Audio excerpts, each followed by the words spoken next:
हम पढ़ रहे हैं कक्षा 8 का विज्ञान विषय का अध्याय 16 प्रकाश। इस पाठ को हम पूरा कर चुके हैं और इस वीडियो में हम कर रहे हैं इसके अभ्यास प्रश्न संख्या 13 से 17 तक। तो बच्चों तैयार हो जाइए अपनी कॉपी और पेन के साथ। शुरू करते हैं हम।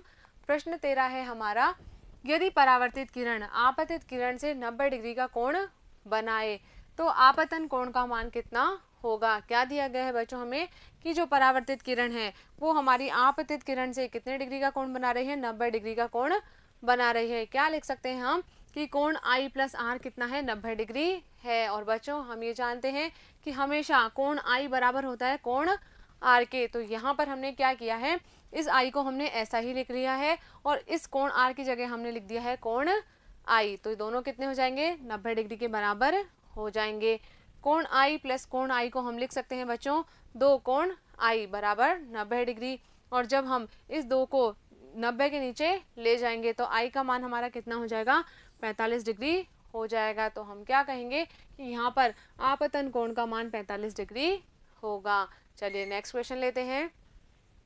नेक्स्ट क्वेश्चन है, यदि दो समांतर समतल दर्पण एक दूसरे से 40 सेंटीमीटर के अंतराल पर रखे हों तो इनके बीच रखी एक मोमबत्ती के कितने प्रतिबिंब बनेंगे। बच्चों क्या कहा है हमें, समतल दर्पण समांतर रखे हुए हैं यानी कि उनके बीच में कोई भी कोण नहीं है। और हमने पढ़ा था कि दो समांतर समतल दर्पणों के बीच में कितने प्रतिबिंब बनते हैं, अनंत प्रतिबिंब बनते हैं यानी कि बहुत सारे प्रतिबिंब हमें दिखाई देंगे। तो क्या हो जाएगा इसका उत्तर कि यदि दो समांतर समतल दर्पण एक दूसरे से 40 सेंटीमीटर के अंतराल पर रखे हों तो इनके बीच रखी एक मोमबत्ती के अनंत प्रतिबिंब बनेंगे। बच्चों यहाँ पर जो है दूरी से कोई फर्क नहीं पड़ रहा है, 40 की बजाय अगर 30 सेंटीमीटर पर होगी तो भी क्या होगा, अनंत प्रतिबिंब बनेंगे। चलिए आगे बढ़ते हैं।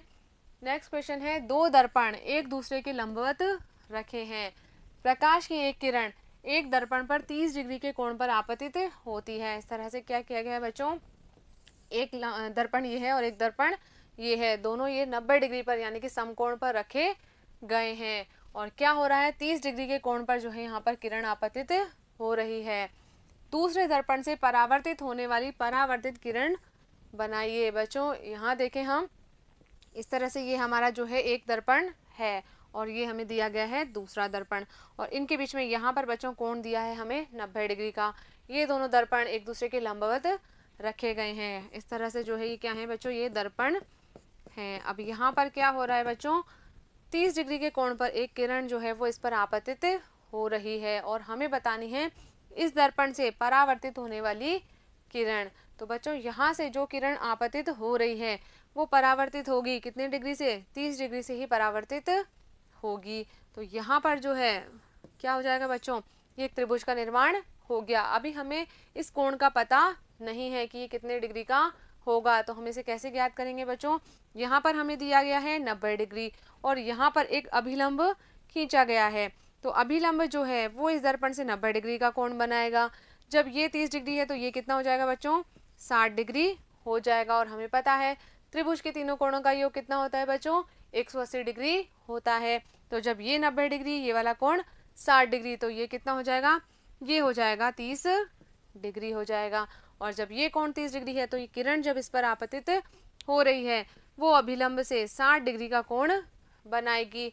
जब कोई प्रकाश किरण 60 डिग्री से इस दूसरे दर्पण पर आपतित हो रही है तो परावर्तित भी कब होगी, 60 डिग्री के कोण से ही होगी। तो हम क्या कहेंगे कि जो परावर्तित किरण है वो 60 डिग्री का कोण बनाते हुए परावर्तित होगी। चलिए आगे बढ़ते हैं।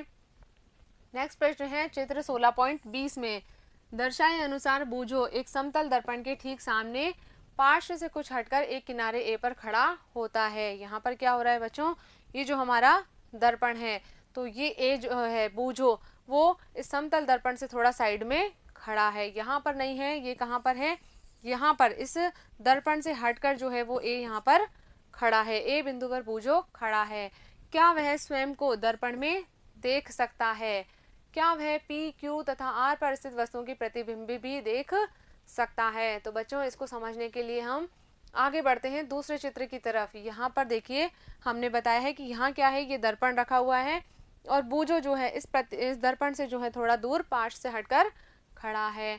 अब यहाँ पर पूछा गया है कि क्या बूझो को अपना प्रतिबिंब दिखाई देगा, तो बच्चों नहीं देगा, क्योंकि इससे होने वाला प्रकाश जो है, बूझो तो यहाँ ए पर खड़ा है, तो ए से परावर्तित होने वाला प्रकाश जो है वो कैसे भी करके दर्पण से टकराकर उसके नेत्रों में प्रवेश नहीं कर पाएगा। जबकि जो अगर हम बात करें पी और क्यू बिंदु की, तो यहाँ से जो प्रकाश आ रहा है वो दर्पण से टकराने के पश्चात ए के पास, बूझो के पास नेत्रों में प्रवेश कर रहा है। जब हम इन बिंदुओं को पीछे की तरफ मिलाएंगे तो क्या होगा बच्चों, ये इस बिंदु पर मिलते हुए प्रतीत होंगे, यानी कि प्रतिबिंब जो है वो यहाँ पर दिखाई देगा। तो बूझो जो है वो पी और क्यू को तो देख सकता है, इन वस्तुओं के प्रतिबिंब तो देख सकता है, लेकिन हम बात करें बच्चों आर की, तो आर से आने वाली प्रकाश किरणें जो है वो परावर्तित नहीं हो रही है, इस बूझो के नेत्र में प्रवेश नहीं कर रही है। क्यों?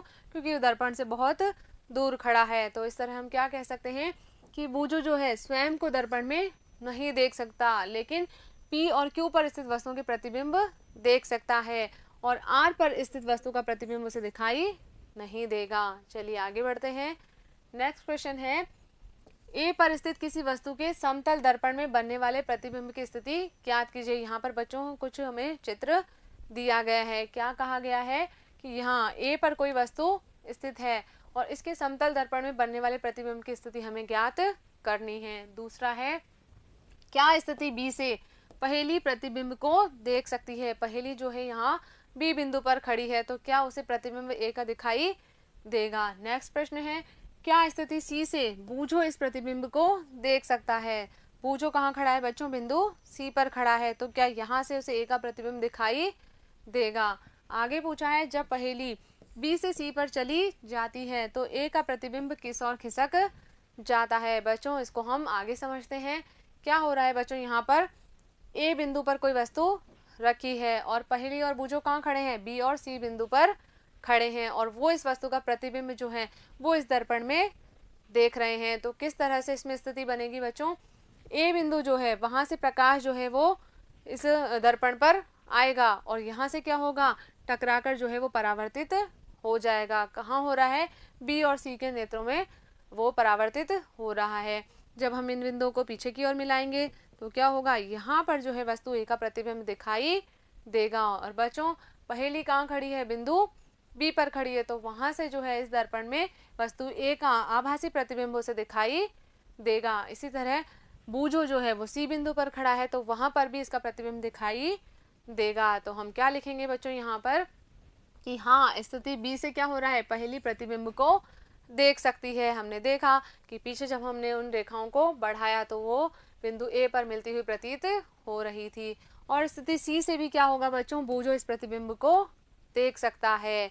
और फिर हमें पूछा था बच्चों कि यदि पहेली बी से सी पर चली जाती है तो प्रतिबिंब जो है वो किस ओर खिसक जाएगा। तो बच्चों यहाँ पर क्या हो रहा है, पहेली की स्थिति परिवर्तित हो रही है, कहाँ जा रही है, वो बी से सी पर जा रही है। वस्तु की स्थिति में कोई परिवर्तन नहीं आ रहा है, इसलिए प्रतिबिंब की स्थिति परिवर्तित नहीं होगी, क्योंकि ए पर रखी वस्तु की स्थिति में कोई परिवर्तन नहीं हो रहा है। तो क्या हो जाएगा इसका उत्तर कि प्रतिबिंब की स्थिति में कोई भी परिवर्तन नहीं होगा, प्रतिबिंब कहीं भी नहीं सरकेगा, जहां पर पहले दिखाई दे रहा था वहीं पर ही दिखाई देगा। तो बच्चों यहाँ पर हमारा ये प्रश्न पूरा हो गया है और इसी के साथ साथ हमारे इस पाठ के अभ्यास प्रश्न भी कंप्लीट हो गए हैं। मुझे उम्मीद है कि इस वीडियो में हमने जो भी बातें करी है वो आपने अच्छे से समझ ली होगी और इन अभ्यास प्रश्नों को अपनी कॉपी में नोट भी कर लिया होगा। तो बच्चों मिलेंगे हम अगले वीडियो में अगले पार्ट के साथ, तब तक आप पढ़ते रहिए, आगे बढ़ते रहिए। धन्यवाद।